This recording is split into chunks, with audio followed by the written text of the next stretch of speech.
Boa noite, amigos. Estamos ao vivo pela internet em Florianópolis, Santa Catarina, Brasil, no ICEF, Instituto de Cultura Espírita de Florianópolis. Essa reunião é ao vivo.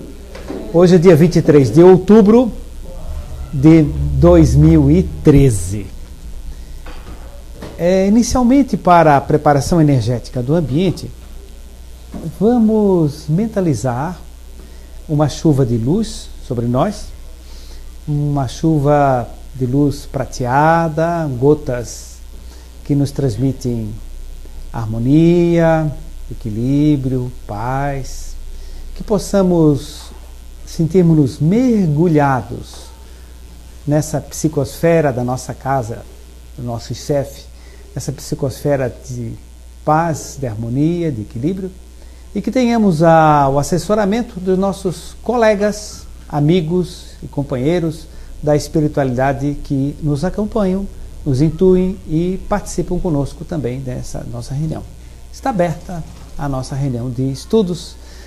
Hoje nós temos um convidado, que é o professor Mário Santiago, tá? Que foi um dos fundadores do nosso ICEF, tá? Vem acompanhando também os nossos estudos há muito tempo. O Mário, no começo, foi o grande idealizador, né, do nosso ICEF, e hoje ele está mais ligado à Federação Espírita Catarinense, mas comparece de vez em quando aqui aos nossos trabalhos, nossos estudos. Bem, inicialmente, eu gostaria de que a Helena fizesse a primeira pergunta para o Mário, né?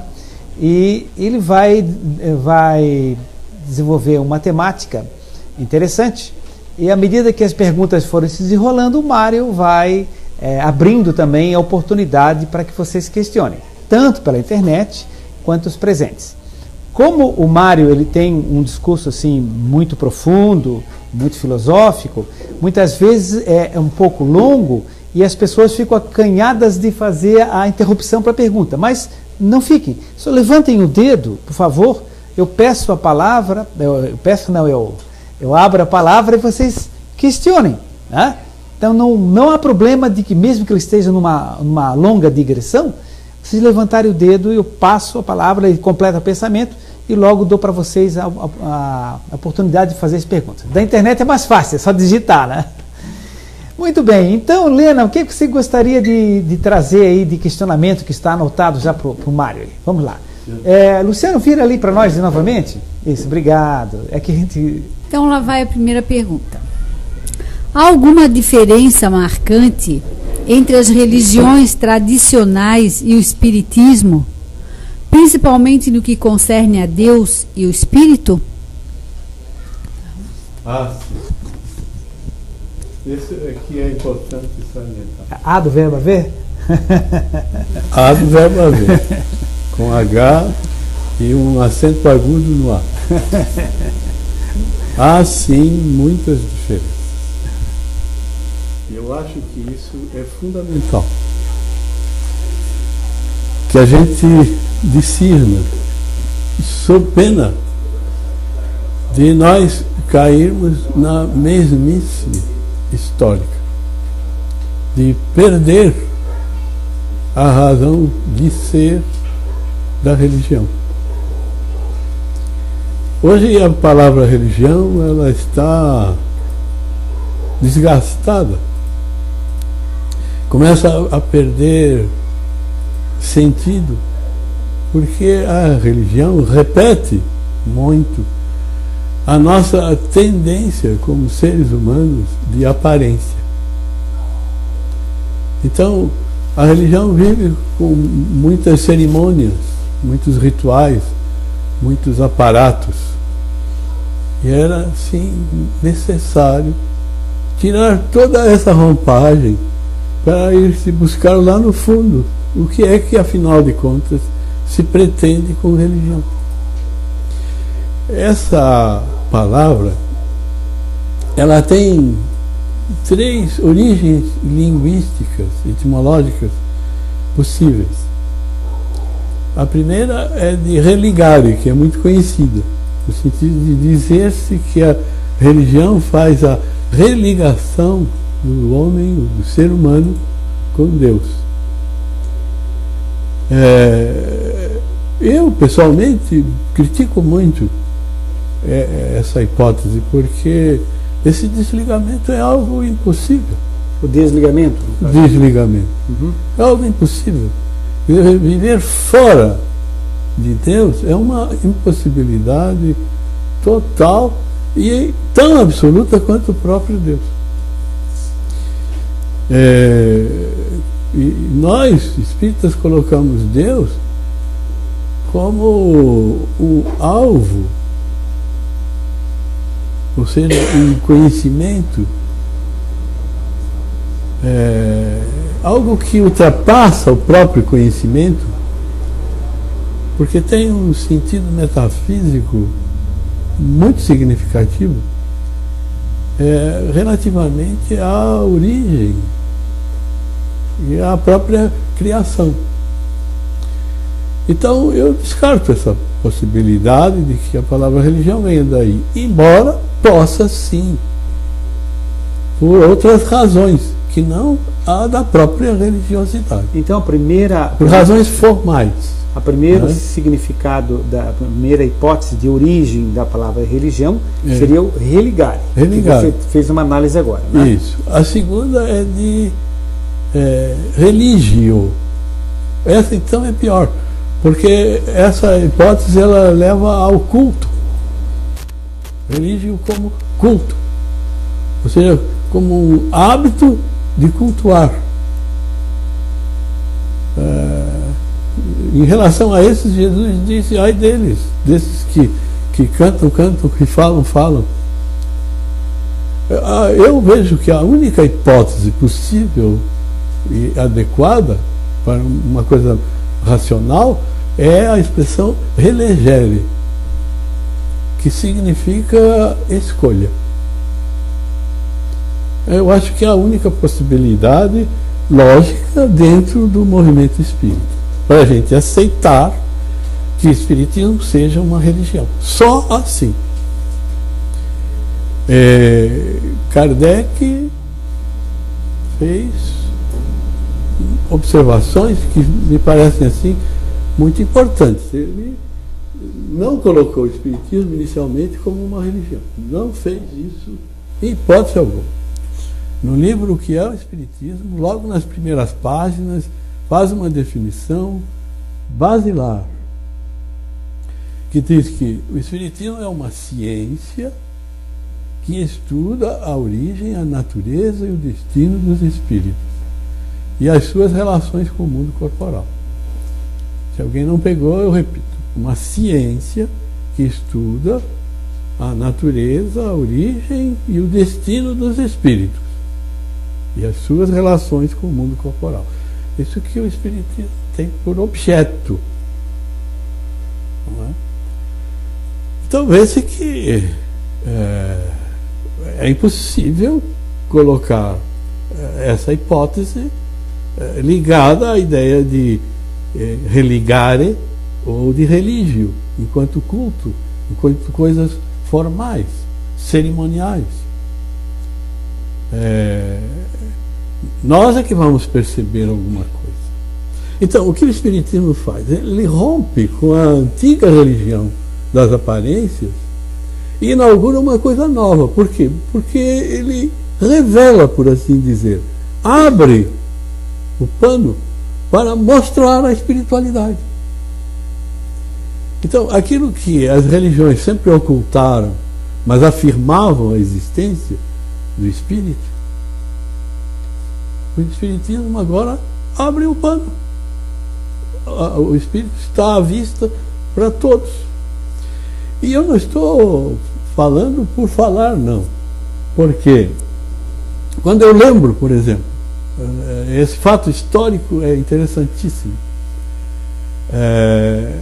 Cesare Lombroso era um psiquiatra que inventou a primeira escola em criminologia do criminoso nato, aquele que se pode ver pelos seus traços, Então, olhar para você e dizer assim, você tem traços de criminoso, então você é um criminoso. Então, um sujeito inteiramente ligado à percepção aparencial materialista. Quando apareceram os espíritos e os metapsiquistas... Era italiano, né? O Cesare Lombroso, italiano. Mas ele era um desses... porque antigamente não tinha televisão, não tinha essas formas midiáticas, então as pessoas e havia muita exclusão social também. A sociedade era muito elitizada, de maneira que um cientista, ele aparecia na sociedade como uma pessoa popular. E esse Lombroso era popular. Ele foi recebido de carro aberto em Nova York, por exemplo, né? E jogava-se papelzinho picado na passagem dele, foguetes e tudo mais, porque era um cientista, um homem, né? E ele dizia coisas interessantíssimas, porque até hoje as pessoas ficam procurando uma no rosto da outra traços que revelem o seu interior. Vocês já observaram isso? Não é? Isso aí tem origem em Lombroso, que é uma barbaridade. Isso é uma barbaridade. Então, uma pessoa com defeitos deve ser um bandido, não é? Dos piores. De qualquer forma, ele era um pesquisador. Ele era um pesquisador, né? mas dessa ciência nesse tempo. E que era um tempo positivista. Né? E que, portanto, se ligava exclusivamente a fatos. Isso aqui é ser positivista, só para começar. Bom, então, o Lombroso vivia dizendo que as experiências que se faziam na metapsíquica, principalmente, porque a metapsíquica é uma ciência que se gerou a partir de Charles Richer, um cientista francês que era prêmio Nobel de fisiologia. Portanto, um homem de medicina e fisiologia. Portanto, um homem de altíssima expressão. E o Charles Richer, para não aderir ao espiritismo, ele começou a fazer as suas próprias pesquisas. Não é? E fazia pesquisas com médiums. Não como a parapsicologia fez estatisticamente. Os fenômenos examinados estatisticamente. Aplicação da matemática à fenomenologia. Não, ele fazia em face do fenômeno em si mesmo. Por isso, esses grandes médiums, um deles, a Eusápia Paladino, que era uma mulher que explodia energia. Essa energia se chamava ectoplasma. O ectoplasma é uma energia visível. Visível. Ela tem densidade, pode ser pesquisada. Que, aliás, eu diria... Fotografada e tudo mais. Eu diria que a pesquisa biofísico-química do ectoplasma seria a última palavra em termos de pesquisa espírita. Quem quiser ficar para a história, pesquise isso. Por quê? Porque o ectoplasma ele se identifica com o chamado duplo etérico, que é um corpo entre uma camada, vamos dizer assim, para ser mais simples, entre o perispírito e o corpo físico. Não é? Então, quem vai na direção do espírito terá que passar por essas camadas. E ela, como ela está muito próxima à chamada matéria, o ectoplasma, evidentemente que a metodologia das ciências normais, da física e da química, e eu suponho que da biologia, porque o ectoplasma, na verdade, ele é parte do citoplasma, ou seja, ele é parte da célula. É daí que vem o nome. Então, me parece assim fundamental, não é, que o biólogo estivesse presente nesse trabalho. Mas, ainda assim, é um trabalho de física atômica, portanto, de físico-química. Não é? É claro que a gente não pode fazer maiores expansões aqui em relação a isso, até porque eu também tenho meus limites, não sou cientista, sou apenas um leitor de ciência. Né?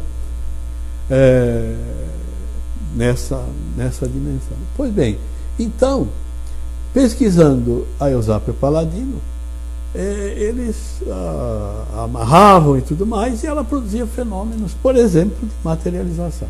Muitos outros fenômenos. Mas esse de materialização, para mim, é o fenômeno por excelência. Não é? Quer dizer, ver que um espírito pode, como agênere, ou seja, sem ter sido gerado no útero de uma mulher, que ele pode assumir uma aparência física. Mas não só a aparência, mas a tactibilidade. Quer dizer, pode-se pegá-lo.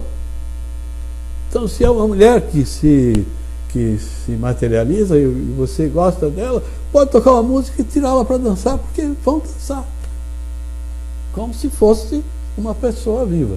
Isso eu acho que é extremamente importante a gente saber. Esse fenômeno existe, ele está se realizando ainda pelo mundo afora.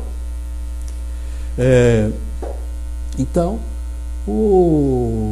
alguns cientistas faziam essas pesquisas e anunciavam na imprensa.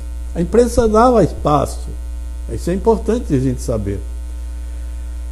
E o César de Lombroso, chamado a se pronunciar sobre isso, disse: é coisa absurda, isso não existe e eu vou provar. Um dia ele se aborreceu. Disse: eu vou provar. Aí reuniram-se muitos cientistas em Milão, num apartamento de hotel. Eles faziam muito isso. Não é? Entre eles o Ernesto Bolzano. Ernesto Bolzano é um cientista que o Espiritismo quase desconhece.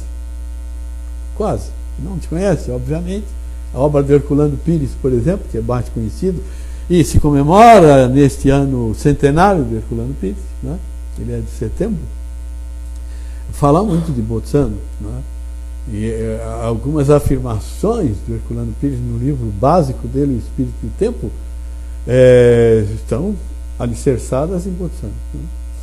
Pois bem, então o Bolzano estava presente e muitos outros cientistas. E aparece o César de Lombroso. Agora eu quero ver como é que está a tal da médium. Para ver, tinha uma cabine, levaram correntes para segurá-la bem, amarraram-na toda. Ela reclamava, obviamente, porque aquilo é um pouco, não é? Totalmente fechado, ela na bruma, não é? Controle total e absoluto sobre todas as possibilidades de truques e tudo mais.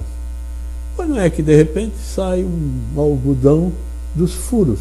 Sai dos furos. Todos os furos do corpo. Todos, sem exceção. Inclusive. Então, é importante salientar isso. Sai o algodão. É como se fosse um algodão. Tem essa forma. As fotos, principalmente de William Crookes, outro pesquisador, né, são bem interessantes. Né? Quero dizer a vocês que eu tenho, por exemplo, literatura que quer demonstrar que isso tudo era truque. Sabe? Só que quem quer demonstrar que isso tudo era truque nunca foi prêmio Nobel. O Charles Richer foi prêmio Nobel. Foi ele que inventou, deu o título de ectoplasma. Né? O William Crookes foi prêmio Nobel. Né? Descobriu a matéria radiante, coisas importantes para o mundo. A ampola de Crookes, que a televisão antiga usava, aquele tubo inventado por William Crookes. Então, vejam bem, são pessoas sérias, pessoas cuja notoriedade já era conhecidíssima, não tinha mais o que fazer. Até pelo contrário, quem pesquisou o espírito, como contrariava interesses dominantes, teve seus nomes cortados muitas vezes. Pelo contrário, falar de espírito, em uma certa medida, só trazia prejuízo. A gente tinha que ser muito honesto, estar muito convencido, ter percebido muito bem. E é uma pleiade de cientistas. Não é meia dúzia, não pense nisso, jamais. É uma pleiade, são muitos cientistas, pessoas que resolveram simplesmente ir nessa direção. E o que acontece com o César de Lombroso? Logo na primeira reunião, acho que foi na primeira, a mãe dele se materializa perante ele. Vocês imaginem, a minha mãe morta, é assim que se diz, né? Ela está morta, se materializa. Imagina, Helena, a dona Clarinha, agora aqui de repente, ela deve estar por aí rindo, porque eu sei que ela está sempre junto quando eu vou falar. Eu acho que ela ainda quer me puxar os orelhos. Porque puxava mesmo.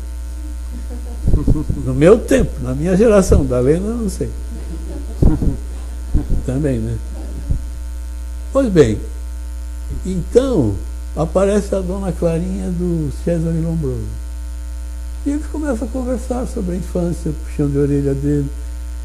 Entende? Esses detalhes, essas particularidades, essas intimidades, coisas que o Chico Xavier fazia nas cartas. Contava as intimidades. E que esse médium Araújo aqui de Blumenau está fazendo isso, faz pela TV. Isso foi anunciado. Eu acho que quem é espírita há mais tempo sabe. Os espíritos vão falar nas ruas. É isto. Eu penso que é mais por essa via aqui nas ruas, não é ir pela rua, dando, né? Não é exatamente isso. Mas é por aqui, eu acho que é essa via. Por aqui que está falando a internet, né? Internet, né? Está indo para o mundo, vai para o mundo, né? As coisas estão acontecendo. E esse médium de Blumenau faz exatamente o que o Chico Xavier fazia. Responde por carta dos espíritos a apelos, que podem ser apelos expressos ou implícitos, mentalmente falando. Pessoas que podem estar ali presentes ou estar em outro lugar do planeta. Como ele responde pela internet, o espaço ficou menor. Então, eu acho assim importante que se veja isso. A fenomenologia está aí. Não é ela que é a mais importante. Claro que não. Porque o que se está querendo demonstrar é que há espíritos. E quem quiser trabalhar no espiritismo, quem quiser estudar espiritismo, entender espiritismo, quem quiser receber algo do espiritismo para si, tem que entender que não é nada de milagre. Trata-se de responder inicialmente a essa questão. Há espíritos?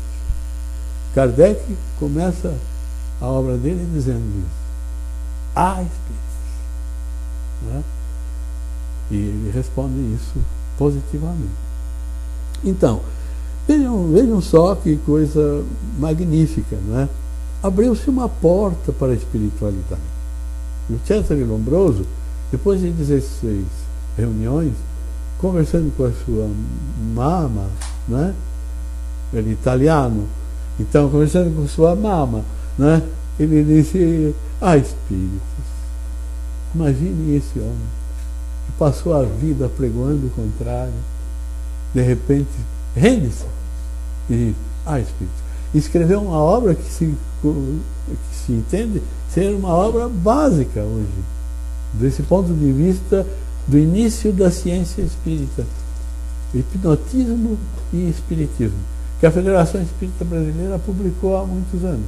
Não sei se continua tirando edições. E isso que eu falei para vocês em síntese, essa história do Cesare Lombroso está contada por ele na introdução do livro. Do Hipnotismo e Espiritismo. Do livro Hipnotismo e Espiritismo. Então vejam só como o Espiritismo nasce. Ele nasce a partir daí, dessa demonstração. Há espíritos. Como é que nascem as religiões, de um modo geral? As grandes religiões. Em alguma medida, por essa resposta. Mas elas se institucionalizam. E elas passam a ter, além do interesse da religiosidade, que seria a decorrência da religião, além disso, elas passam a ter interesse da instituição que abriga. E o que é mais interessante, isso não é um fenômeno só na religião, é um fenômeno na sociedade. Quem estudou sociologia, a Helena está aqui, não me deixa mentir, sabe que a instituição ela detém, arrête, que diz em francês, Eu estou ficando exibido em francês porque eu estou estudando francês na Aliança Francesa. É um espetáculo. É tão bom, né? Então agora eu estou entendendo frases antigas, né? Como a de Montesquieu, le pouvoir arrête le pouvoir. Né? Quer dizer, o poder detém o poder. A história, o espírito das leis, né? Os poderes da república, essa coisa toda. Né? Por isso que há 3 poderes. Muita gente não entende, mas é porque senão fica um só. Volta para o assunto. Dominando, né? Não, mas eu estou dentro do assunto, não estou? Então, a instituição detém o movimento, porque o movimento quer mais. Então vejam bem, hoje nós estamos vendo as chamadas crianças índigo, crianças cristal. Essas crianças estão sendo estudadas. Aliás, quinta-feira, às 20 horas, na casa do professor, vai haver uma palestra de um especialista. O Espiritismo em diálogo com crianças índigo, crianças cristal. Por um médico pediatra, Almir. Amauri, que você conhece, né? Que estuda isso há 40 anos. O Espiritismo em diálogo, vou explicar. Eu assisti um filme recentemente mostrando como é que essas crianças atuam. Elas têm realmente uma sensibilidade diferenciada. Então, isso significa o seguinte, que nós estamos cada vez mais, à medida que nos espiritualizamos, nós estamos ficando cada vez mais independentes dos nossos sentidos comuns. Mas, sobretudo, cada vez mais independentes de determinadas leis que nos aprisionam, enquanto nós não crescemos em moralidade. Só que moralidade não quer dizer assim, bem e mal, não é nesse sentido desse tratado do bem e do mal. Moralidade significa uma percepção, uma psicologia diferenciada, uma sintonia diferenciada. Isso é que é moral no sentido espírita. Quando se diz assim, reconhece o verdadeiro espírita pela sua transformação moral, é exatamente nesse sentido. Ou seja, o bem é algo que passa a ser implícito no meu cotidiano. Eu não faço escolhas mais. Essas escolhas já estão feitas. Não é? Então, aquilo que realmente que é o bem, ultrapassa em muito aquilo que apenas existe, que é o mal. Tudo que existe tem começo e fim. Portanto, não tem essência. Dá para entender isso? Deus não existe. Deus é. Porque nós não sabemos nada sobre o começo ou o fim de Deus. Então Deus não existe. A mera existência é a nossa materialidade. E a nossa mente, enquanto ligada à materialidade. Nós já estamos em fase de descobrir a espiritualidade. Portanto, nós, espíritos atuais, temos a obrigação de transcender a matéria. Agora, não pense que vão se livrar da matéria assim fácil, não. Porque não é. Ninguém passa na escola da vida para o ano seguinte sem ter demonstrado reais progressos, real evolução. Deus é uma pessoa muito diferente. Começa que nem pessoa é. Então, é algo que a gente vai descobrir. O que é? O Livro dos Espíritos diz. O que é Deus? Ele diz, inteligência suprema do universo, causa primária de todas as coisas. Ah, mas... Não, fique na lei de causa e efeito inteligente. Ah, mas... Não pergunte mais, não tem mais o que perguntar. Não? Mas isso cada um vai descobrir por si. É como o Santo Agostinho dizia, quando me perguntam o que é Deus, eu não sei. Mas quando não me perguntam, ele dizia que eu sei, mas eu acho que ele dizia, eu tenho uma vaga ideia. Entende? Então é uma coisa importante a gente colocar isto. Agora vejam só o Espiritismo e as religiões. As religiões invocam Deus. E os espíritas já estão invocando Deus, torto à direita. Começa que Deus não vai se religar porque eu fiquei bonzinho. Não é assim, ele já está aqui, ele nunca me abandonou. Se ele me abandonasse um minuto, eu explodia, eu desaparecia. Porque ele é a causa primária de todas as coisas. Eu não posso imaginar nada. Então, olha só, em Espiritismo, as diferenças religiosas são fundamentais. E não há nenhuma possibilidade de religião dogmática no Espiritismo que querem fazer dele uma religião dogmática. Por quê que não há? Porque o espírita é um ser livre. Ele descobre as coisas por si mesmo. O Espiritismo, como movimento e como instituição, só tem que dar bases para você caminhar. Mas quem caminha é cada um. E cada um vai caminhar diferente um do outro. Eu vou fazer tal coisa. Vou dizer, não faça isso, porque você não vê, o Espiritismo não permite, não sei o quê, não sei o quê, não sei o quê. Quem é que está errado? Errado! Então, isso que eu queria dizer é que cada um faz segundo as suas possibilidades. Há um texto em Lucas, no Evangelho de Lucas, que eu considero assim fundamental, né? É que Lucas, no capítulo 14, ele diz assim: bom, se você, Jesus teria proposto, né? Eu vou dizer com minhas palavras soltas, né? Então, se vocês querem ser meus discípulos, então o que tem que fazer? Primeiro, odiar pai e mãe. Como é que sai dessa agora? As religiões dizem, não, pai e mãe a gente adora, a gente ama, a gente leva. Mas Jesus literalmente disse isso. Isso vocês não vão poder me acusar de ter dito. Eu só estou repetindo. Odiar pai e mãe. Só? Não. Irmãos, viu, Helena? Tens que me odiar. E eu tenho que te odiar. Eu odeio mais o Ricardo do que é cunhado mais fácil. Em francês, tem uma novidade para vocês. A minha família, meu pai e minha mãe, é minha má família. Mas a família da minha mulher é uma belle família. A minha mãe chama-se mère, mas a minha sogra, belle mère. Pode isso. O meu sogro é beau-père, o meu cunhado é beau-frère. Imagine. Quer dizer, assim não dá, né? Inverteram as coisas. Mas tudo tem um sentido. Odiar pai, mãe, irmãos, avós, sogro. Sogra é mais fácil, né? E tal. Mas é isso que Jesus diz. Aí depois ele diz mais, ele diz: pegue a sua cruz. Que história, Jesus? Não bastou você sofrer tanto lá, pregado na cruz, mortos. Agora eu tenho que pegar a cruz também, pois é isso que ele disse.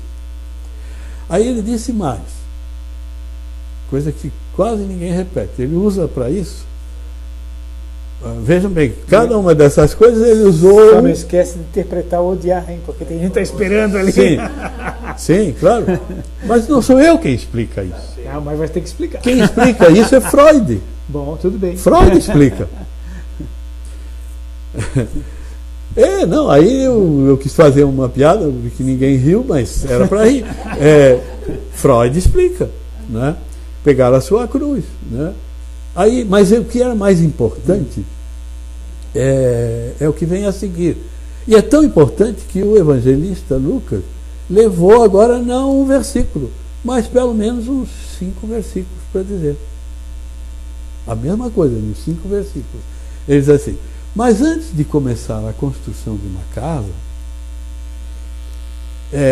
a pessoa deve fazer um planejamento.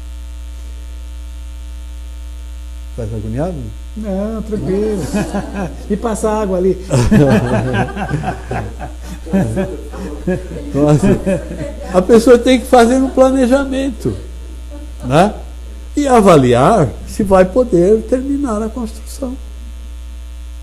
Para quê? Para que depois as pessoas não venham rir de você, zombar de você, ridicularizar você. Porque é isso que vai acontecer. O sujeito, de repente, resolve abandonar a sua humanidade e partir para a angelitude assim, sem mais nem menos, sem nenhuma preparação. Entende? Por isso que antes vem odiar pai e mãe. Por quê? Porque... Está satisfeito agora? Porque... Pio menos. Porque o que acontece? Nós, segundo a psicologia freudiana, mas antes dele já se tinha algumas explicações significativas. O fato é que o pai, a mãe e esses personagens todos, avô, avó, representam a tradição, representam aquilo que está estabelecido. Ou seja, na verdade, dentro de nós, o que meu pai é dentro de mim? Né? Na minha psique, onde é que ele está, meu pai? Meu pai é o meu superego. A psique humana, ela tem os impulsos básicos psíquicos, que são energias. Né? E esses impulsos básicos, como sempre estiveram ligados à matéria, e diga-se aí matéria-corpo, porque é difícil a gente imaginar o espírito sem um corpo, não é verdade? Tanto que Kardec, quando começa a falar desse espírito, ele faz com letra maiúscula, para diferenciar do princípio espiritual, com letra minúscula.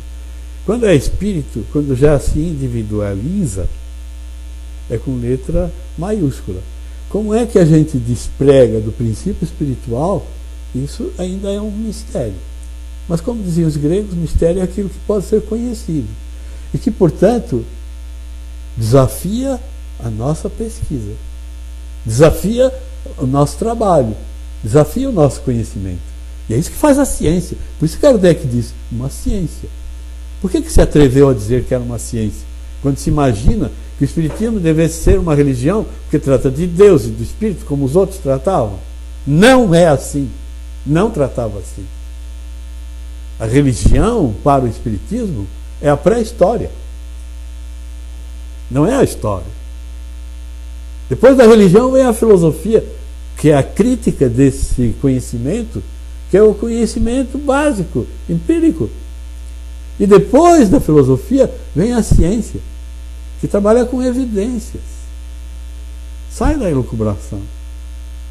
Na elucubração, Aristóteles acabou provando que a gente tinha que ter 42 dentes, senão os tantos que tem. Já pensou uma boca com 42 dentes? Né? Então, acho que a evidência é que deve nos nortear. É por isso é a ciência. Só que a ciência, ela não descaracteriza tudo que se conheceu nos degraus inferiores. Pelo contrário. É uma ciência diferenciada. Por isso que mais adiante, Kardec vai dizer, fora da caridade não há salvação. Salvação no tempo dele. Porque Kardec nunca usou a palavra evolução. O que é um ponto para o Espiritismo.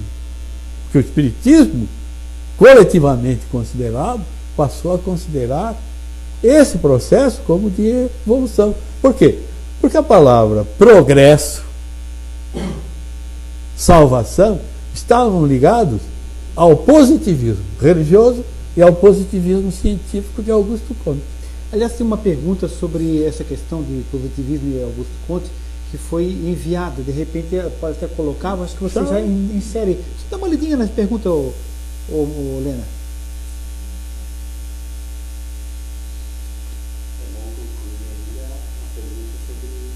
Odiar pai e mãe? Não, mas tem a impressão que ele já completou, mas de qualquer forma... Não, falta muito. Não? Falta muito? Então tá bom. Pouco para o tempo que eu disponho aqui, mas falta muita coisa para ser dita. Né? Tá bom. Então, tá. Bom, eu vou dizer, mas eu misturo. Porque dá para misturar, é fácil. Então, o que acontece? É porque a gente está falando mais informalmente, né? Tá. Então,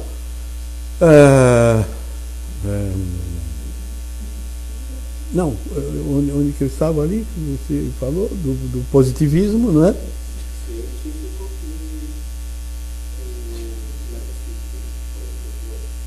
O religioso, não é? Porque há um positivismo religioso, nesse sentido da salvação, e há um positivismo científico, nesse sentido do progresso. Né? Então, há uma percepção, por evidências, do progresso, né? Do progresso social, do progresso humano de um modo geral. Mas essa é a visão positivista. Ou seja, a visão que se lastreia em fatos, empiricamente. Essa é a ideia. E Kardec, quando trabalhou o Espiritismo, ele não fez diferente. Ele se lastreou em fatos. Né? Tanto que logo a primeira questão, quando foi abordado para visitar as salas onde se faziam manifestações, ele disse claramente: se me mostrarem que uma mesa, porque é a mesa que falava, né, do jeito dela, mas ela que falava, né, não abria a boca, porque não é nada disso, mas ela batia, né, em cima de letras depois, como vocês todos sabem, né. Eles mostrarem que ela tem nervos, que ela tem aquilo, eu acredito. Só que ele foi lá, viu que não tinha nada disso, mas que na verdade havia algo inteligente que se comunicava. Por isso que, sabe, Luciano, eu acho que é importante isso.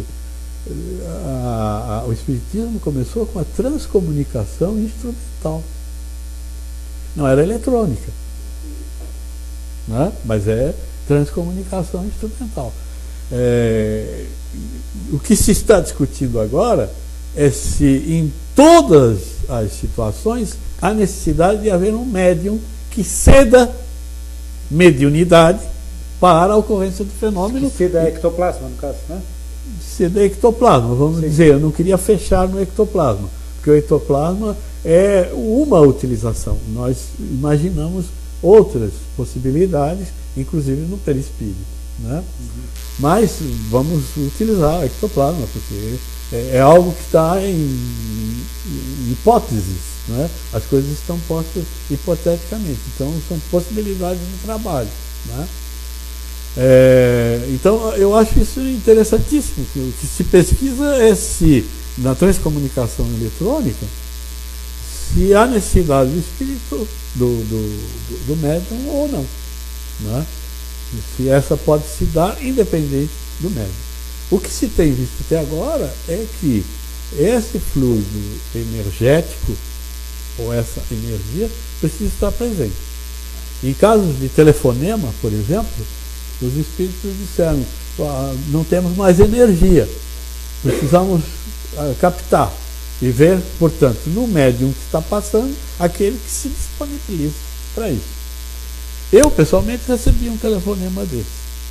Foi muito rápido, mas eu recebi. E até hoje tenho muito claro isso na minha mente. Estou muito curioso agora. Eu estava muito preocupado com um assunto importante para o movimento espírita, bateu o telefone e ele me disse assim: não se preocupe, tudo vai correr bem. Bom, mas o fato que nós queremos chegar é demonstrar que o Espiritismo é muito diferente das religiões. Será que já ficou mais ou menos claro isso? Viram? Nós não podemos fazer, como diz o Alamar, Espiritismo tipo miojo.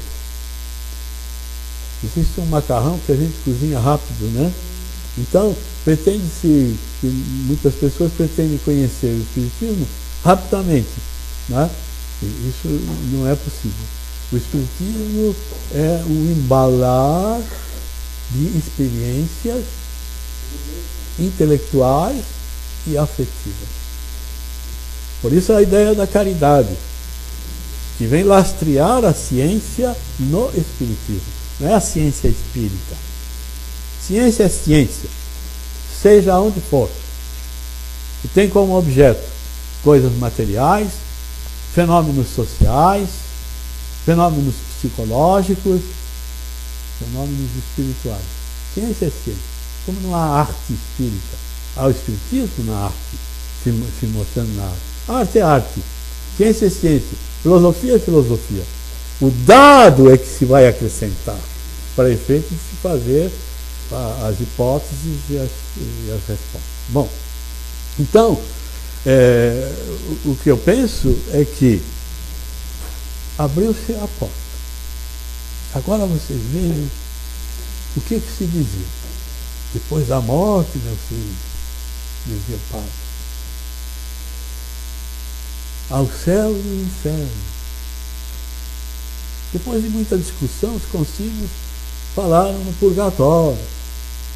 E depois ainda, como não tinham solução para as crianças, falaram do limbo. Alguns dizem que o limbo já foi revogado outra vez. Nas últimas votações foi eliminado o limbo. Pois é. Certo. E que conhecimento é esse, então? Né? Aí o Espiritismo vem e abre a porta, desvela. Né? E a gente vai lá, no outro plano, e o outro plano vem cá. As experiências do Valdo Vieira, por exemplo.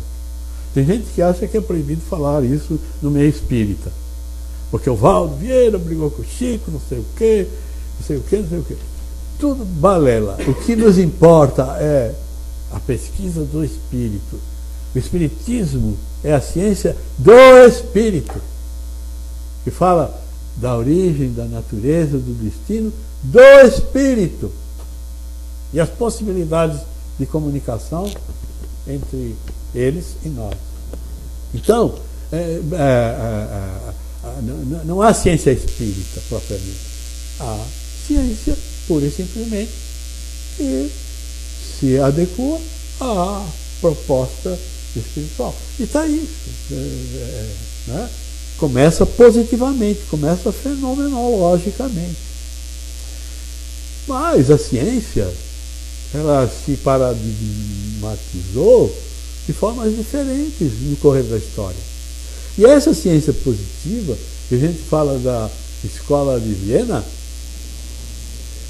quem conhece muito esse assunto é o Fialho, que tem estudos na área de conhecimento mais aprofundados.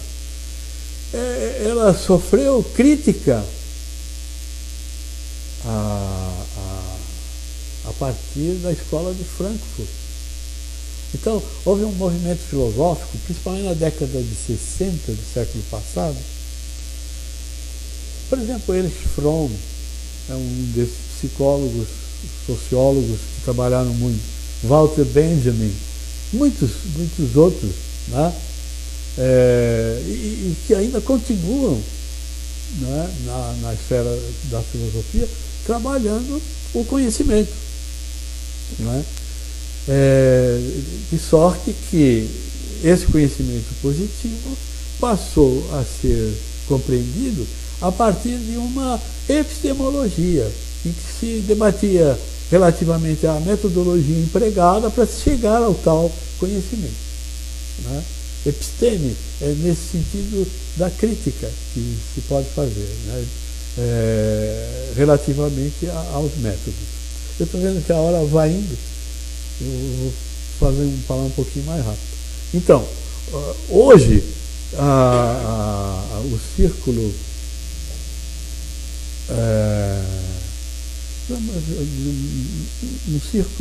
foi um determinado casal resolveu reunir pesquisadores das religiões, das filosofias, das ciências, e fez isso periodicamente, né? Num determinado local que dá o nome, agora está me fugindo do nome, resolveu reunir essas pessoas para discutir o estado do conhecimento. E chegou à conclusão de que o conhecimento agora, em face do que já se sabia positivamente, podia assumir um novo degrau. E a gente podia assumir não mais a coisa positivamente, fenomenologicamente, mas a partir de uma hermenêutica, ou seja, de uma compreensão diferenciada do fenômeno, ligando as coisas. Sobretudo esse conhecimento disciplinar. Né? Não, interdisciplinar. Eu ia dizer indisciplinar, não, interdisciplinar. Que leva, evidentemente, as pessoas a terem conhecimento diferenciado. Para determinados aspectos, é exigível o positivismo. Ele ainda dá base a determinadas estruturas tecnológicas de aplicação científica para se obter determinados objetos dignos de serem consumidos, ou com probabilidade de serem consumidos. Então o positivismo hoje serve para isso, mas não serve para alçar o ser na percepção de sua verdadeira dimensão. Né? Então, por isso que eu digo que a última ratio do positivismo em matéria de espiritismo é a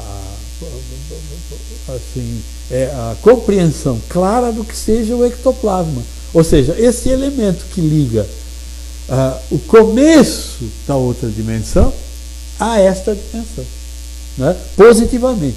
No momento em que nós tivermos isto, né, nós aí poderemos sim dar aso a novas percepções com maior dose de subjetividade.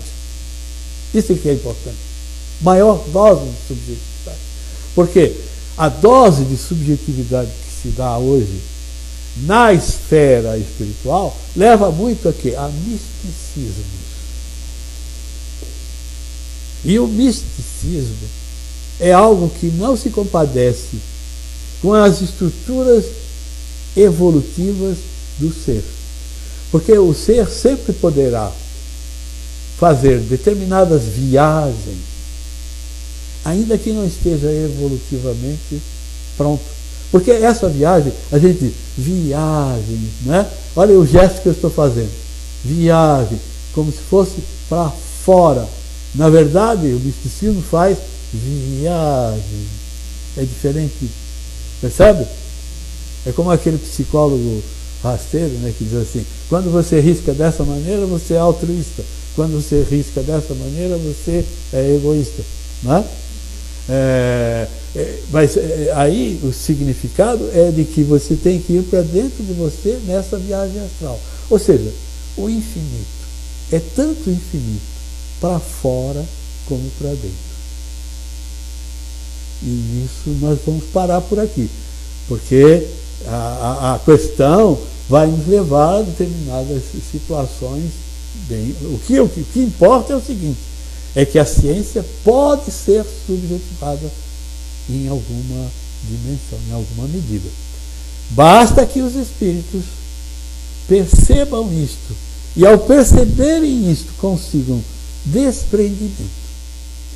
Isso é que a gente não pode estar preso, a gente tem que ter independência, a gente tem que usar a própria liberdade. Mas é preciso fazer isto dentro daqueles critérios que Jesus propôs. Não dê um passo maior do que você pode dar. Isso está em Lucas 14. Leiam lá, dê uma olhada nisso, façam uma avaliação. Logo em seguida vem a parábola da ovelha perdida, em que Jesus propõe a renovação mental. Logo depois vem a parábola da dracma perdida, em que Jesus propõe a renovação mental. Mas depois, no capítulo 15, vem a parábola do filho pródigo. Ou seja, quando Jesus diz, mais ou menos, vossos filhos não são vossos filhos. Isso depois um poeta veio dizer, mas Jesus diz isso na parábola do filho pródigo. Quando ele chega para o pai e diz, pai, eu quero tomar conta da minha vida, era um adolescente. Ó mães, não amarrem os vossos adolescentes. Eles precisam dessa energia. Essa energia não veio por acaso. Ninguém pode abafá-la. É a energia da experiência própria. Então, quem quiser educar, eduque-se. Trate de se educar. Porque se você estiver educado, você sempre vai ser uma referência para quem quer que seja. Então, Mário, eu penso assim, olha, eu fui até esse ponto a gente pode ir muito mais além. Mas eu fui até esse ponto para que vocês entendam que o Espiritismo não é uma religião, no sentido formal da cerimônia, do ritual. Mas ele é uma religião fantástica, no sentido natural, como disse Kardec, no sentido filosófico. E Kardec não queria dizer isso, ele foi obrigado a dizer. Por quê? Porque os padres da época, os bispos da época, estavam em Paris, vocês imaginem só, um centro de forças da catolicidade. Nada contra o catolicismo, é um momento da religião no planeta. E é muito importante, não pense que eu estou tirando a importância. Como não estou tirando a importância do positivismo que sustenta o edifício kardeciano. É o positivismo que sustenta. Mas nós temos que fazer, eu agora estou fazendo propaganda desse livro, chama-se No Invisível, de Leon Denis. Vejam como é que ele começa o livro. Aqui, um trecho do discurso pronunciado por Leon Denis. Quem não sabe quem é Leon Denis, por favor, trate de saber. Tá? Leon Denis é um dos pensadores mais importantes da codificação. Kardec é a base. Leon Denis, Gabriel Delane, Camille Flammarion são os outros grandes pensadores que fizeram a obra básica. Então, em discurso pronunciado na sessão de 11 de setembro de 1888, no Congresso Espírita de Paris, respondendo ao senhor Fauvetti, ele diz assim, olhem só o que ele diz. Olha, Luciano, essa é importante. Não vos viemos dizer que devamos ficar confinados no círculo, por mais vasto que seja, do espiritismo kardeciano. Olha o que ele diz. Leon Denis. Não. O próprio mestre, está se referindo a Kardec, vos convida a avançar nas vias novas, a alargar a sua obra. Estendemos as mãos a todos os inovadores, a todos os de boa vontade, a todos os que têm no coração o amor da humanidade. Olha que coisa. Mas nós espíritas estamos sentados agora numa instituição nossa. Em sociologia, quando se estuda sociologia, se estuda duas forças.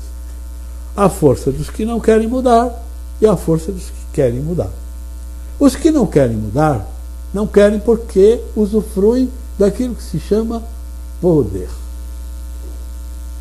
Eles são conservadores, naturalmente. Mudar por que está tão bom assim? Aí aparece um Francisco de Assis. Alguém viu aquele filme Irmão Sol, Irmã Lua? Todo mundo viu, né? Pois é, mas eu acho que quem é que tem que aprender com isso? Francisco, constrói a minha igreja. O Tanso foi lá construir uma igreja de pedra. Aí depois, Francisco, não é isso aí, Francisco. É a igreja. Igreja quer dizer eclésia.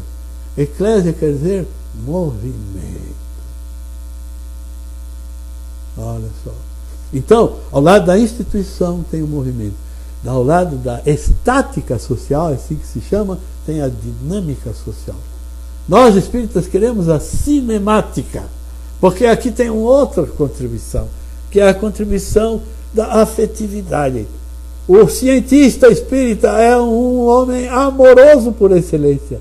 Ele tem que dar essa correspondência, porque o amor é a força primária do universo. Quanto mais você afina o conhecimento, mais você precisa de amor para ampliá-lo. Sem isso não há essa possibilidade, não há sintonia. Nós vamos ficar na bomba atômica e acabou. Não tem mais o que pesquisar. Por isso que o positivismo acabou, porque nós precisamos de hermenêutica. Agora nós temos que transfundir. Viu, Ricardo? Uma pergunta já dá uma palestra. Só uma.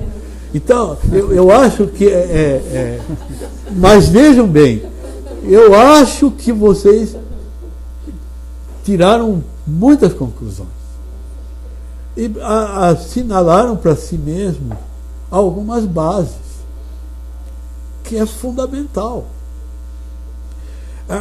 Claro que há respostas que a gente precisa imediatamente, eu concordo com isso, concordo. Mas essas respostas elas nunca serão completas para aqueles que não tiverem guardado a amplitude maior da base dessa resposta. Isso para mim é essencial, não é? Nós temos que aprofundar realmente. Espiritismo e religião não são a mesma coisa. Por quê? Porque se estabeleceu que religião é uma coisa formal, organizada e de preferência não mude. Não mude. Quando aparece um Papa como esse Francisco, quando aparece um Papa como aquele João 23, olha o que acontece. Olha o que acontece. A agitação. Não é? Até se diz, o que eu não adoto, mas até que se diz que quando o Papa fala muito, ele morre cedo. Não é isso que se diz. Fala-se aí a boca pequena. Disse até que papas recentes que queriam mudanças foram assassinados. Disse. Eu não sei. Não posso afirmar nada disso. Mas o que está por trás disso é a necessidade de manter um dogma. Não é? Sabe onde que tem base essas coisas? Na escola iniciática grega. A escola iniciática grega, os processos de iniciação espiritual do Evangelho são os mesmos quase. Mas o processo de iniciação católico tem os 7 passos da escola iniciática grega. Só que se dizia na escola iniciática que a base é a pesquisa do mistério e que o mistério é sempre aquilo que pode ser conhecido. Você é que tem que se qualificar para conhecer. E há, sim, alguns filósofos que teriam chegado à plenitude, que é o estágio máximo. Fala-se de Pitágoras. Pois bem, na iniciação católica, o estágio máximo é aquele relativo a... como que chama? A bênção do cadáver? Quando... Extrema-unção. A extrema-unção. Coloca a minha ali. A extrema-unção.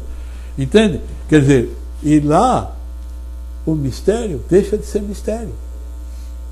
O que era mistério e pode ser conhecido na escola grega, na iniciação católica é sacramento. Mudou de nome. E nome, sacramento, quer dizer aquilo que não pode ser conhecido. Ou seja, é um segredo guardado a 7 chaves que ninguém pode conhecer. Na verdade, o que se pede é obediência. Obediência. Ou seja, pensa-se em escravizar. Estabelecer-se, portanto, um reino temporal, quando na verdade o reino espiritual é cheio de não vim trazer a paz, mas a espada. Olhem esse conhecimento como ele é importante. Odiar pai e mãe, ou seja, não ficar na tradição, não ficar parados, não ficar na estática, mas crescer. Não ficar apegado.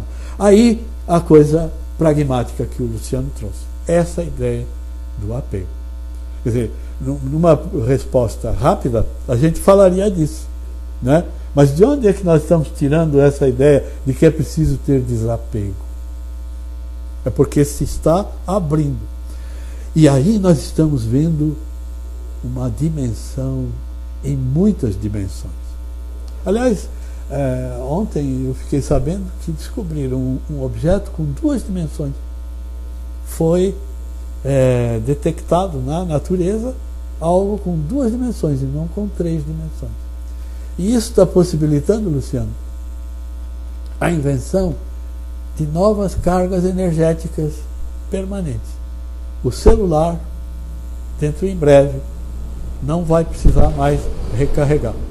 É uma notícia que eu estou dando em primeira mão. Porque as baterias não vão descarregar mais. em face dessa descoberta. Hoje eu senti falta dessas duas dimensões. Pois é, mas além da terceira dimensão, tem a quarta. Além da quarta, tem a quinta. Por isso que os antigos, sem saberem muito bem, falavam dos 7 céus. Justamente por causa das dimensões. Que dimensões são essas? São dimensões vibratórias. Então, eu vibro de um jeito quando eu estou muito preocupado que vai chegar o fim do ano e eu não tenho dinheiro para trocar o carro. Eu vibro de um jeito. Minha vibração está ligada na horizontalidade da existência. E eu vivo o ser humano da aparência. Se alguém quiser saber um pouco mais de mim e conseguir perceber que eu não sou tão rico ou tão feliz quanto pretendo parecer, alguém vai dizer assim de mim: ah, viu, ó, ele foi lá, quis bancar o santo, mas olha só quem ele é verdadeiramente, e eu tenho um medo terrível disso, que me descubram quem eu verdadeiramente sou. Não é assim que todo mundo funciona? Então, de repente, nós temos que começar a nos mostrar. Por quê? Porque quando a gente desencarna, a gente não consegue mais esconder. Sabe o que acontece? Esse corpo aqui é uma maravilha. Esse corpo é todo protegido. Não peça proteção coisa nenhuma. Não tem que pedir proteção. Isso é uma bobagem que inventaram no Espiritismo. Atenção, isso é uma piada, entre parênteses. Não é piada, não. Na verdade, isso é da religião mais primitiva. Porque os selvagens lá não sabiam explicar. Então, como os espíritos se manifestavam, Bolzano, estudos de antropologia espírita de Ernesto Bolzano, está nas primeiras páginas do livro Espírito e o Tempo do Herculano Pires. Leiam que vocês vão ver que maravilha. Em todo o planeta, os espíritos se manifestaram. A universalidade do ensino dos espíritos é o segundo ponto. Entende? Os espíritos se manifestam. Bom, aí os selvagens vinham aquele raio, a terra ainda em processos, né? Chuva, temporal e não sei mais o que, e eles tinham que se proteger. Então eles pediam proteção, tinham que se proteger, pediam proteção. E isso ficou como um atavismo cultural nosso. Ele chama de horizonte tribal. Horizonte. Horizonte tribal. Primitivo. Bom, então, veja só. Eu acho que a gente tem que se livrar dessas coisas. O que se está é abrindo para nós uma possibilidade de renovação mental. Lucas 15, filho pródigo, lembram? Com liberdade.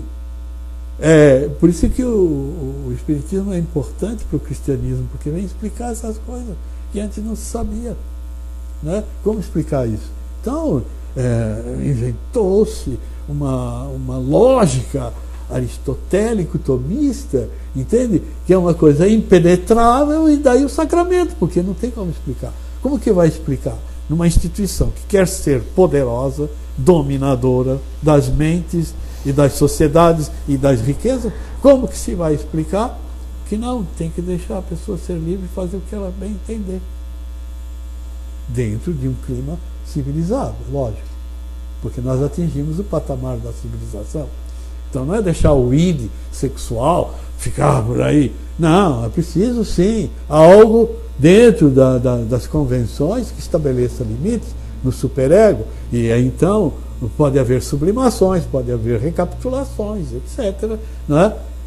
Entende? Por isso que eu falo muito, Freud explica. Não explica tudo, mas chega a bons cometimentos, né? E que nos auxiliam muito. Quem nos auxilia mais é Jung. Porque se não quiser assim, a própria vida faz com que seja assim. Seja assim. Se você disser, eu não vou aprender, não quero aprender, eu não vou estar dentro de um limite, o universo faz com que tu entre no limite do tombo. Isso, exatamente isso, Luciano. Bom, mas não era de se esperar outra coisa, né? Então, o Luciano sabe o que está falando, ele tem estudado isso dentro dessa dimensão, e isso tem trazido para si mesmo uma série de sacrifícios de renúncias. Viu? Cada um tome a sua cruz. Não é assim, Luciano? Não é pegar a cruz e sofrer. Eu digo, quem sofre eu ia dizer um palavrão, mas olha só, dor é uma coisa, sofrimento é outra. A dor é uma coisa material, ela acontece naturalmente. Bota o dedo na serra, vai serrar o dedo. Vai tirar sangue. A moça me perguntou, o senhor tem medo? Eu digo, tenho, mas pode espetar, eu não olho. Assim, né? Aí ela espetou, só que ela ficou tão empolgada que espetou errado, teve que espetar outra vez. Mas então o que eu digo, a dor é necessária e ela vem, mas o sofrimento é uma escolha. Tem gente que padece, uma vez sofreu na infância porque não tinha muita comida, isso, aquilo, mas depois foi se livrando, só que ela ainda vive com esse sofrimento. Você vai em certos círculos, pessoas mais idosas que têm origem humilde não se cansam de dizer isso. Eu sou, mas só porque tenho que vestir, tenho que comer, tem como caminhar para lá e para cá, já pode ler, tem até espiritismo na vida, né? Olha quantas coisas você já tem, já pode ser. Aí elas não respondem muito bem, porque na verdade estão vendo que estão presas, apegadas a alguma coisa que as distingue. Entende? Uma pessoa que sofre, que tem origem humilde, olha só, elege presidente. Elege presidente. Entende? Quando isso não é título. Porque a pessoa hoje que tem título humilde, lembre-se que numa outra vida, não é na próxima que vai vir rica, não. Já veio rica no ano anterior. Né? Esse raciocínio é melhor. Então, na verdade, não soube ser humilde quando era necessário. Então, agora aprende a ser humilde. São os paradoxos da vida. E eu vou lhes dizer uma coisa. No campo da hermenêutica, fora do espírito positivismo, só o paradoxo explica. Isso é uma lógica que os sábios descobriram, uma lógica paraconsistente, e que não leva em conta o primeiro princípio da lógica, que é o da não contradição. O paradoxo é fundamental. Em espiritismo, se eu disser assim, o menor é o maior, dá para compreender. Porque a proposta é a de servir e não a de ser servido. Isso é que nos traz galardões vibratórios. Desde que você faça isso, não com a intenção de, escondida, eu engano eles, deixa lá no inconsciente aquela marca. Não, o que se tem que transformar não é o ego. O ego muitas vezes vai mostrar coisas horríveis quando você está superabundante de self, de eu, do ser que você é. Porque aí você vai manifestar alguns paradoxos na sua existência egóica. Bom, então o que eu quero dizer é o seguinte, é que vai haver uma vibração. Você não é o que você aparenta ser. Eu conheci pessoas que conseguiram me enganar. Aliás, quase todas conseguem. Mas eu mesmo me engano, quer dizer. Na verdade, elas eram maravilhosas. Maravilhosas. Não sendo embora. Quando a gente vê o que eles fazem por trás, por baixo, é terrível. Eu aprendi muito naquele filme Godfather, né? O Poderoso Chefão. Um assassino terrível. O Poderoso Chefão. Fui assistir uma ópera. Chorava na emoção das melodias, das sequências musicais. Chorava. Emoção, pura emoção. Isso não é sentimento, entende? A gente confunde muito emoção com sentimento. O sentimento está no espírito, self. A emoção está no ego. Porque a emoção está presa às coisas da personalidade. e não nas coisas da individualidade que você é. Ora, isso é fundamental. Descobrir-se é ir ao encontro de si mesmo, aquilo que você é. Quantas vezes a gente diz, eu vou, levado porque o Ricardo insiste e tal, eu vou, né? Mas lá dentro você não vai. O que é isso? Na verdade é o seu ser em luta com o seu ego, o seu ser. Preste atenção nisso. Por isso que muitos psicólogos que gostam da velocidade dizem, marque o seu primeiro pensamento. Na psicologia transpessoal é muito isso. O sujeito entra no consultório, a primeira coisa que ele diz está no livro do Netterton, né? Primeira coisa que ele diz é que vai dar base a toda a eclosão da transpessoalidade. Então, isso é fundamental, essa autodescoberta, não é? Ora, o que tem isso a ver com cerimônias, com cultos? O que tem isso a ver com bênçãos, com pessoas cheias de paramentos e sacramentos que não se pode explicar? E o que tem isso? Nada. Isso não tem nada, simplesmente nada a ver. Então, o Espiritismo com essa religião não se coadunam, absolutamente. E se religião é só isso, Espiritismo não é religião. Agora, se Espiritismo é relegere, é escolha, é percepção nova, é crescimento, é mudança, é evolução, é abertura para a espiritualidade física e psíquica, aí Espiritismo é religião. Parece uma pergunta aí. Dá um depoimento da Lúcia Mares, de Maringá. Ela diz o seguinte: estou adorando. Incrível como isso faz parte do nosso dia a dia.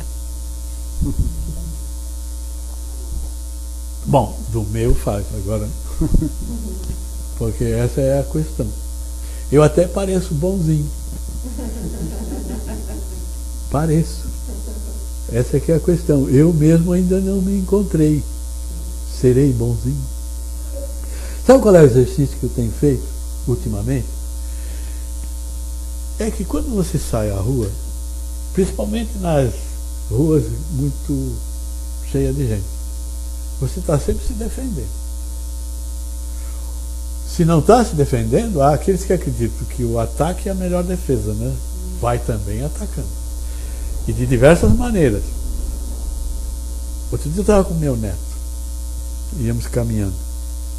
Aí vinham pessoas de lá e tinha um pequeno espaço por onde nós íamos poder passar. Então era natural que a pessoa saísse um pouquinho do caminho, nós saíamos um pouquinho, apertávamos aqui e passávamos numa boa. Mas o meu neto, inexperiente, fez isso, só que a outra pessoa não fez. E veio em cima. E o pior, era um sujeito mais forte. Mas veio com a maldade, entende? Daqui não sai, daqui ninguém me tira. Isso no trânsito é o dia a dia. No trânsito é o dia a dia, né? Então, é coisa pequenina, mas que mostra como é que está a pessoa lá dentro. Imagine nos negócios, nas coisas todas, né? Então, você sai prevenido contra as pessoas. E isto é uma barbaridade para um espírita que pensa. Porque espírita que não pensa não é espírita. É um religioso. A primeira pergunta está esclarecida. Então, apego, qualquer que ele seja, qualquer que seja o apego, aquilo que o Luciano, é fundamental.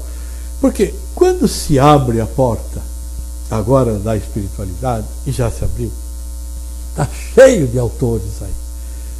Antônio Borgia, Estes Mundos Invisíveis, toda a obra do André Luiz, livros da Ivone Pereira, para falar nos clássicos. Agora tem Vanderlei Oliveira, Robson Pinheiro, estão abrindo. E não são só esses, não. Tem muitas outras obras. Esses são os mais conhecidos. Estão abrindo. O que está mostrando? para nós, como é a espiritualidade. E tem uma espiritualidade física, porque os espíritas gostam muito de dizer assim: ah, como é do outro lado? Eu costumo responder assim: veja como é agora que você vai ver, mas veja subjetivamente. Aí você logo vai saber. Porque o problema não é esse moralismo, não. Sabe? Por exemplo, de onde vêm as doenças? Ah, porque o sujeito faz muito mal.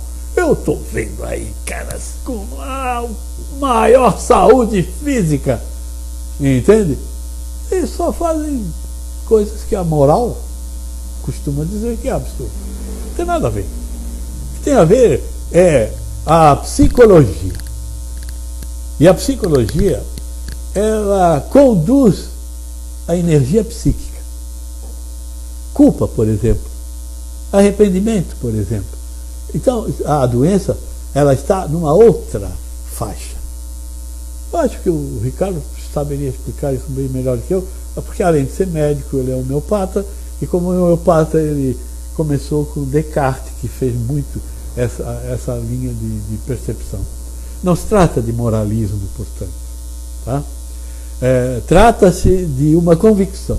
Porque moral em espiritismo é mera coincidência daquilo que você faz, procura, com a sua compreensão do mundo e da vida. É resultado. É coerência entre o que você pensa e o que você quer. Né? Então, há essa moral subjetiva e há essa moral objetiva. Os gregos diziam ética, dizendo ética com ethos e ética com ethos. Ethos é o caráter, e ethos é o comportamento, e ethos é o caráter da pessoa. Os hindus falam de dharma e karma, entende? Portanto, karma, né? Não é bem assim como estão falando. Estudem melhor esses preceitos, né? Todo mundo diz karma é ação e reação. Primeiro, não sabem o que é ação e reação, além de não saber o que é karma. Porque a palavra do santo depois dizem assim, é outro significado. Né? Depois dizem assim, que karma ação e reação e causa e efeito é a mesma coisa. Não sabem o que estão dizendo. Ação e reação é uma lei física. É uma lei que determina, não tem jeito. Antes de termos consciência, nós éramos conduzidos pela lei de ação e reação. Mas depois da consciência, nós agregamos causas. Então é causa e efeito. Mas até o limiar da consciência, ou seja, da responsabilidade, é ação e reação. Isso é a natureza que é assim. É determinismo. É a natureza que é assim. Depois o consciencialismo. É quando você assume o barco. Antes, você foi conduzido. O Emmanuel diz uma coisa que eu nunca esqueço. É que natureza é o novo nome da providência divina. Porque o Emmanuel ainda tem uma linguagem católica. Né? Ele é um padre, todo mundo sabe. Padre Manuel da Nóbrega. Mas ele tem uma linguagem católica. Então, a melhor linguagem católica, e isso eu digo para os católicos também, ela se aproxima do Espiritismo. Porque ela é cristã, por excelência. A melhor linguagem. Mas a linguagem comum não tem nada a ver. Absolutamente nada a ver. Até porque propaga uma moral que não é aquela que o Espiritismo propõe. Né? Por exemplo, isso pode magoar algumas pessoas, mas preferência pelos pobres. Pelos? Pobres. Por quê? Eu me pergunto. Nada contra a atitude, mas vocês acham possível, dentro desse universo, e em face dos processos palingenéticos de reencarnação, e de que as situações são aproveitáveis para efeitos de escaldar o peixe? Não tem sentido nenhum. Não tem sentido nenhum. Compreende? Então é fundamental ter preferência pela humanidade. E pensando humanisticamente, é um absurdo que haja pobreza. num planeta como o nosso. Isso é outra coisa. Isso é outra coisa. Eu defendo, sempre defendi, minha vida toda, eu propugnei por conceitos de assistência social espírita. Percepção disso. Porque é o modo pelo qual o ser pode evoluir, saindo de dentro de si para perceber-se, vivenciando o que o outro vive. Pois não. Um microfonezinho lá para ele lá.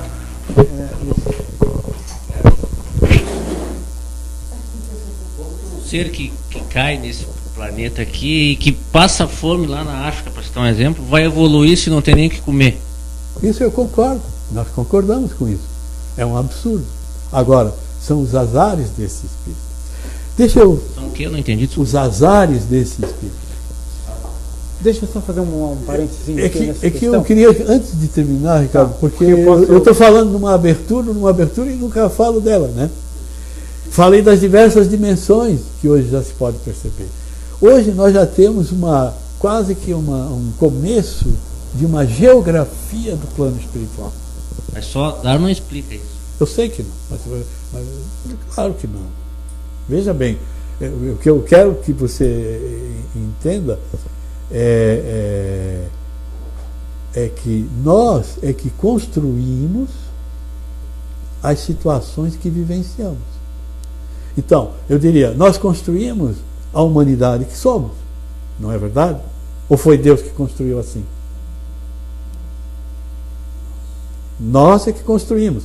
Deus, é por isso que eu digo, quando a gente começa a meter Deus aí, coletivamente, a gente, a partir de Deus, a gente não vai ainda explicar as coisas, porque a gente não conhece a obra de Deus. Quando diz assim, Deus é soberanamente justo e bom, Ele fez tudo, por que fez pobre? Pelo menos, que conceito de justo, de justiça, se aplica a Deus, o absoluto? É o mesmo nosso na relatividade das nossas relações? Entende? Deixe Deus fora, portanto. Então, nós é que construímos o universo em que vivemos. Todo ele. Existe uma obra que não foi traduzida de um autor francês. Chama-se Gustave Gelée, de l'inconscient au conscient. Está lá em casa e eu estou procurando um tradutor que faça de graça. Mas o bom tradutor deve cobrar caro e eu não sei se eu tenho dinheiro para pagar. Mas que precisa ser publicado. Aí ele fala de um panpsiquismo e de um dinamopsiquismo. Isso é uma coisa fantástica nesse sentido de mostrar a nossa participação na ecologia, ou seja, na construção desse equilíbrio total. Tá? A nossa participação na ecologia é menos com as mãos, com aquilo que nós fazemos materialmente, e muito mais com aquilo que nós fazemos psiquicamente. Porque a nossa construção mental é muito mais poderosa do ponto de vista ecológico do que a nossa construção física. Então, o que acontece? Os espíritos fazem os seus caminhos. A população espiritual, hoje, ela é muitas vezes maior do que a população reencarnada. E, em determinadas situações, o espírito pode ter algum progresso, até algum processo evolutivo. Até porque esse processo não pode parar. Há uma lei que está envolvida, a lei da palingênese, né?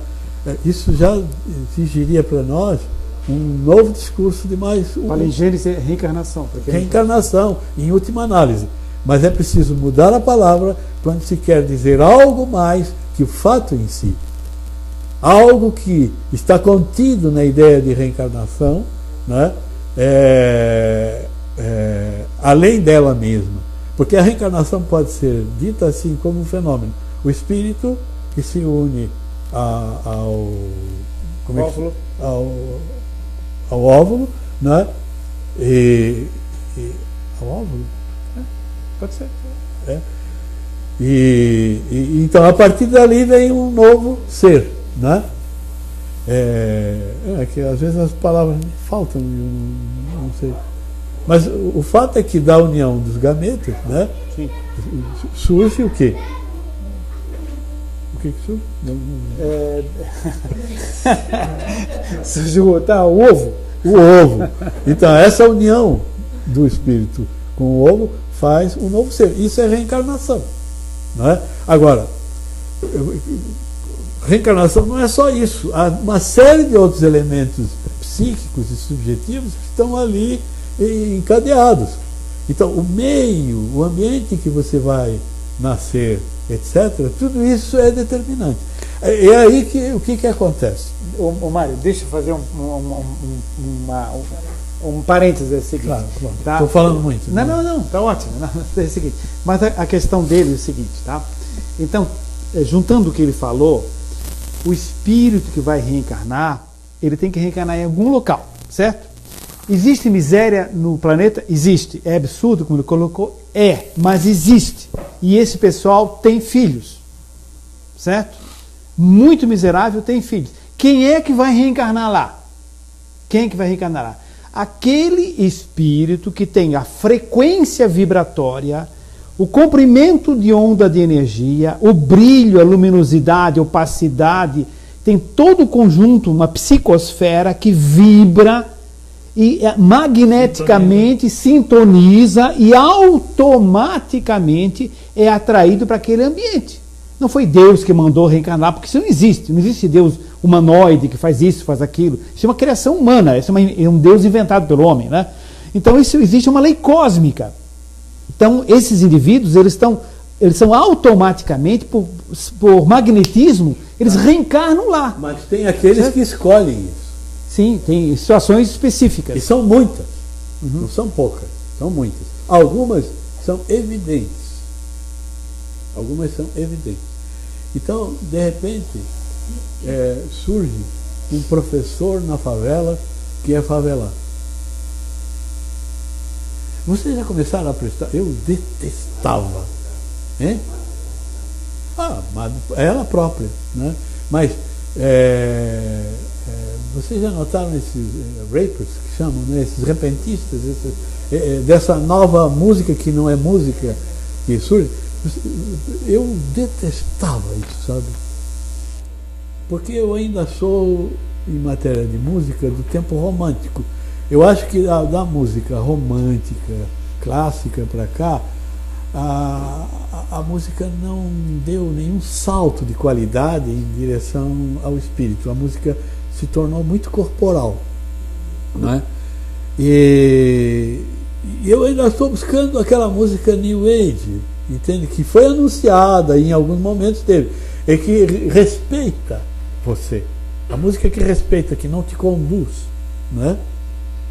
Mas esses rapazes que estavam lá numa vida desregrada, de repente começaram a clamar, né?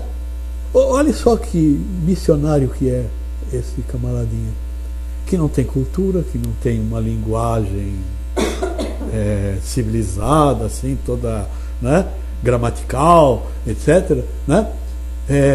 Entretanto, ele começa a clamar e dizer: esse modo que vivem aqui não está certo. E não está certo porque esses que vivem assim, assim, assim, estão explorando. Essa é a história da humanidade, da luta de classes, que Marx tanto criticou, né? Falam mal de Marx, a beça. Agora mesmo teve um estudante que abriu a boca para dizer bobagem. Eu o teria reprovado se fosse professor dele. Imediatamente se negou a fazer um trabalho. Ele tem que estudar os autores e aqueles que têm, né? Se negou a estudar, fazer um trabalho sobre Marx, porque diz que Marx não presta para nada. Se não presta para nada, é você que não quer aprender, né? Então está reprovado.